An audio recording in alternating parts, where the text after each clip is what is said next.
Thumbnail দেখে তোমরা ইতিমধ্যেই বুঝতে পেরেছো আজকে আমরা অফ স্টাডিজ পড়তে যাচ্ছি। তোমাদের চারটি প্রশ্নের মধ্যে আমরা দুটোকে খুব ভালো করে পড়বো, এটা আমি আগেই তোমাদের সঙ্গে শেয়ার করেছিলাম।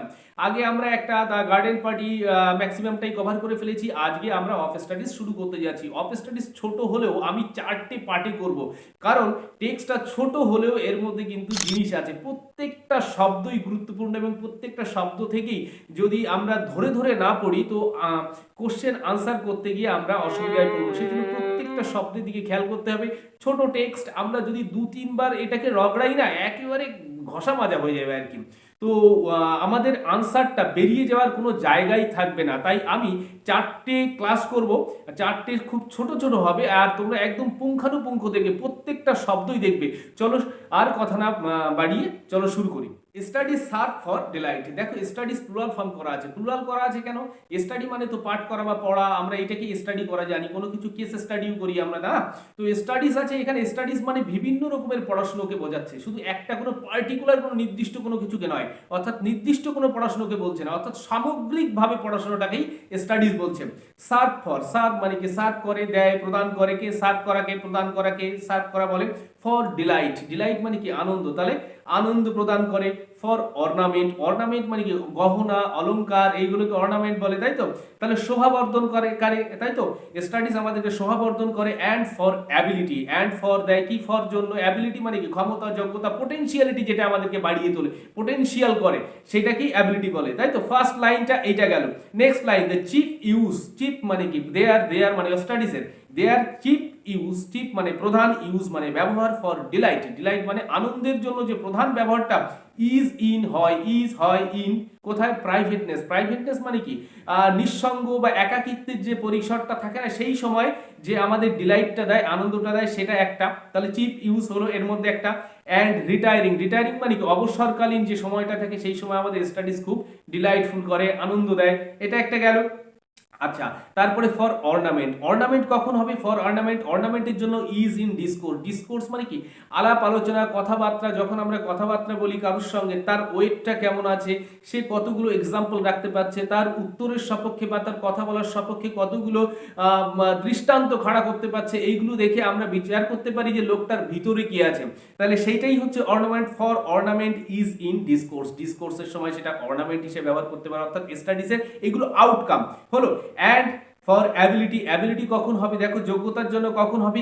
Is in the judgement, is হয় ইন দ্য জাজমেন্ট, জাজমেন্ট মানে কি বিচার করার ক্ষমতাকে জাজমেন্ট বলে, অর্থাৎ বিচার করার ক্ষমতায় এটা স্টাডিজগুলো অ্যাবিলিটিটা দেবে, তোমাকে ক্ষমতাটা দেবে।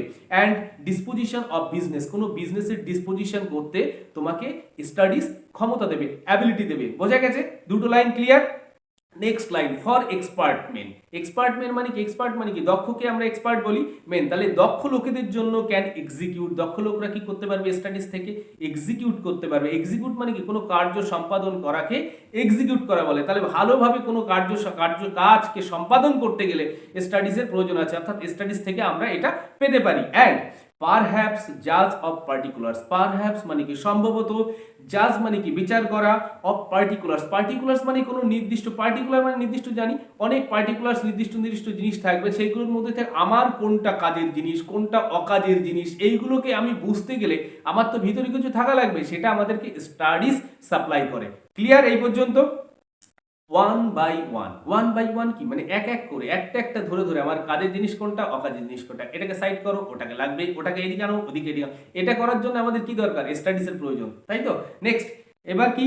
But the general council's, but কিন্তু, দ্য জেনারেল মানে সাধারণ, কাউন্সিলস মানে উপদেশ, অর্থাৎ সাধারণ উপদেশের জন্য, সেগুলোর জন্য আমাদের স্টাডিজের প্রয়োজন হয়। এগুলো সমস্ত কিছুই কিন্তু স্টাডিজ থেকে আসছে। And the plots, and the plots, and এবং দ্য প্লটস, প্লটস মানে কি? প্লট মানে কোনো কিছু গল্পের যেরকম একটা প্লট হয় বা কোনো কিছু তৈরি একটা বেস, যে সেই প্লটসগুলোটাকে বুঝতে। অ্যান্ড মার্শালিং, মার্শালিং মানে সাজানো, অনুক্রম অনুযায়ী, অর্থাৎ এইটা লাগবে আগে, এইটা আগে রাখবো, এইটা পরে রাখবো। যারা এক্সিকিউটিভ হয়, যারা তোমরা জানো প্রশাসনে যারা থাকে এক্সিকিউটিভ, আমিও প্রশাসনের লোক, এক্সিকিউটিভ যারা হয় তারা খুব লার্ন ব্যক্তিত্ব হয়, তাদের একটা এক্সট্রা কোয়ালিটি থাকতে লাগে, অর্থাৎ তাদেরকে অনেকগুলো কিছু থাকবে, তাদের মধ্যে থেকে সিদ্ধান্ত দিতে হয়, তো কি করতে হবে, আমাদের কাজটা কিভাবে এক্সিকিউট করতে হবে, সেই জন্য তারা এক্সিকিউটিভ। দেখবে ডাব্লিউবিসিএস এর পাশে ইএক্স লেখা থাকে, সেটা এক্সিকিউটিভ বোঝানোর জন্য, অর্থাৎ কার্যনির্বাহী, তারা কার্যনির্বাহী নির্বাহ করতে সক্ষম। কেন? তাদের মধ্যে এক্সট্রা কিছু কোয়ালিটিস আছে, অর্থাৎ তারা স্টাডিজ সমস্ত কিছু প্র্যাকটিক্যাল নলেজ, পড়াশোনা সমস্ত কিছুকে এক জায়গায় দাঁড় করিয়ে নিয়ে কোনটা আমাকে করতে হবে সেটা থেকে বেছে আমাকে নির্দেশটা দিতে পারবে, সেই জন্যই তারা এক্সিকিউটিভ। এইটা আমাদের স্টাডিজ থেকে পেতে পারি আমরা। আচ্ছা, নেক্সট তারপরে কি আসবে? And the plots and marshalling of affairs. Affairs মানে তো আমরা বুঝি জিনিসপত্র বা কোনো কিছুকে অ্যাফেয়ার্স বলা হয়, বা অনুক্রম অনুযায়ী সেইগুলোকে মার্শালিং করতে পারে বা সাজাতে পারে। কাম বেস্ট ফ্রম দোজ, কাম মানে আসে, তাহলে এই ধারণাগুলো এই বিষয়গুলো আসে কাম বেস্ট ফ্রম দোজ লার্ন মানে কি শিক্ষিত, বা যারা এই বিষয়ে অভিজ্ঞ, বা যারা খুব স্টাডিজ করেছে, স্টাডিজ করে একদম পরিপক্ক হয়েছে, তাদের কাছ থেকে এই জিনিসগুলো বেরিয়ে আসে, তারা এইটাকে করতে পারে। টু স্পেন্ড, এইবার পরের কথাগুলো বলছে, এত কিছু তো স্টাডিজ থেকে হয়, স্টাডিজ থেকে আরো কি হয় দেখো এবার খুব মজার জিনিস, two spend too much time.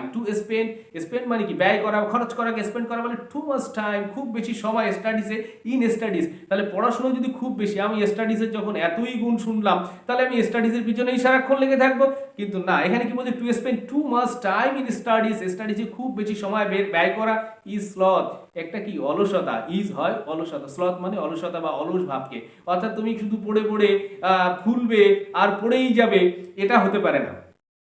Two use them too much for ornament, এইবার এই স্টাডিজ থেকে আমরা বললাম না অর্নামেন্ট হিসেবে আমরা স্টাডিজের আউটকামগুলো ব্যবহার করতে পারি, বা আচ্ছা টু ইউজ দেম, তাদেরকে যদি আমি ইউজ করি টু মাস মানে খুব বেশি, ফর অর্নামেন্ট অলংকার হিসেবে যদি আমি তাদেরকে খুব বেশি ব্যবহার করি, দেখো আমি কত শিক্ষিত, আমি কত পড়েছি, আমি খুব জেনেছি, এইটা যদি আমরা খুব বেশি প্রেজেন্ট করতে থাকি তাহলে কি হবে, ইজ অ্যাফেকশনেট বলছে, সেটা একটা ভড়ামি হয়ে যাবে, যে ওর ন্যাচারালিটি কিছুই নেই, তার সঙ্গে আমরা এড়িয়ে চলবো, একদম মোদ্দা কথা, তাকে আমরা সাইডে সরিয়ে রাখবো, যে ওর কি আতেল, এরকম যাই হোক অনেক ল্যাঙ্গুয়েজ আমরা ব্যবহার করি, সেরকম একটা কিছু ধরে নেব।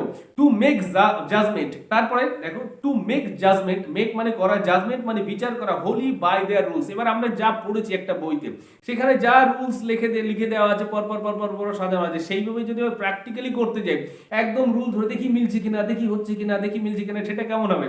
আচ্ছা, টু মেক জাজমেন্ট বিচার করা, হোলি মানে সম্পূর্ণভাবে, বাই দেয়ার রুলস সেই সমস্ত, অর্থাৎ স্টাডিজ, দেয়ার মানে তাদের, ওই স্টাডিজের রুল ধরে যদি আমরা জাজমেন্ট করতে যাই, is the humour of A scholar, is হবে দ্য হিউমার মানে হাস্যকর হয়ে যাবে, অফ এ স্কলার মানে একজন বিদ্বান, তখন কি হবে, হাস্যকর একটা বস্তুতে পরিণত, হাস্যকর বিষয় হয়ে যাবে, সবাই তাকে নিয়ে হাসাহাসি করবে, অর্থাৎ প্র্যাকটিক্যাল কোনো নলেজ নেই।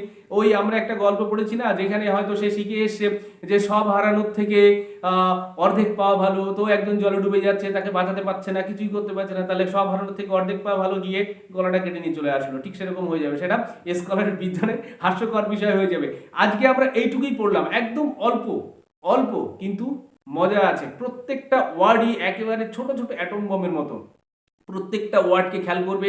আর আশা করি তোমাদের কোথাও বুঝতে অসুবিধা হলো না, যদি কোথাও অসুবিধা হয় আমার সঙ্গে অবশ্যই শেয়ার করবে কমেন্ট বক্সে, আমি নেক্সট ক্লাসে বা নেক্সট দিন তোমাদের সঙ্গে সেটাকে আরো ক্লিয়ার করার চেষ্টা করব। সবাই ভালো থেকো।